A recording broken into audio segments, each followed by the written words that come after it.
Presented by MB Music.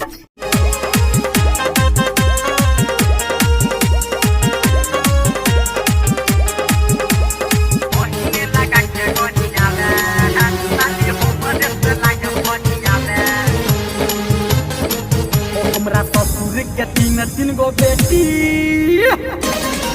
हो, हमरा ससुर के तीन गो बेटी हो, हमारा संगे करैया बफजेठी हो, हमारा बहिन लगा के गरियावे साली हमरे से लागे फरियावे हो, हमरा बहिन लगा के गरियावे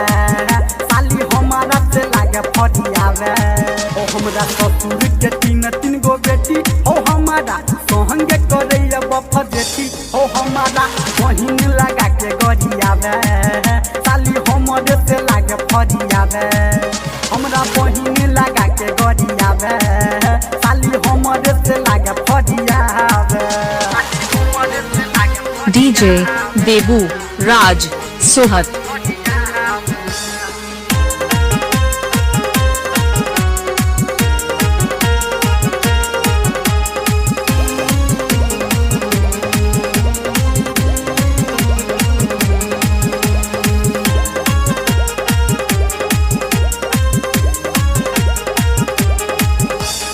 ओकरा से निक हमर कनिया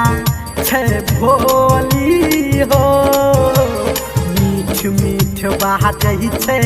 उ त बोली हो,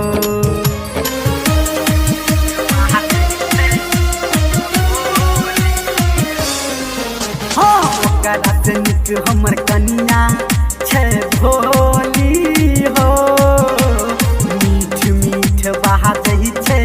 उ त बोली हो,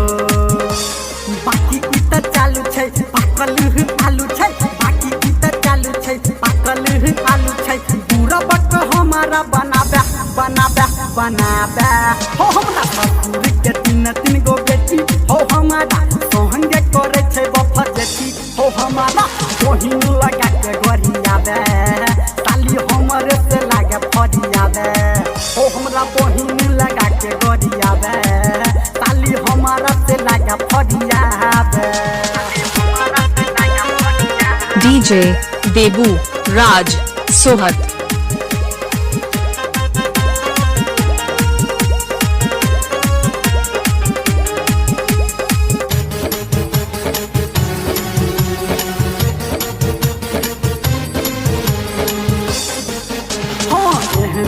साली जब सबके भेट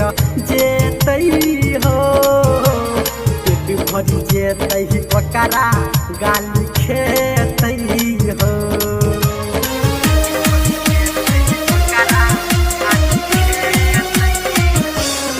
एहन साली जब सबके भेट जेतई हो,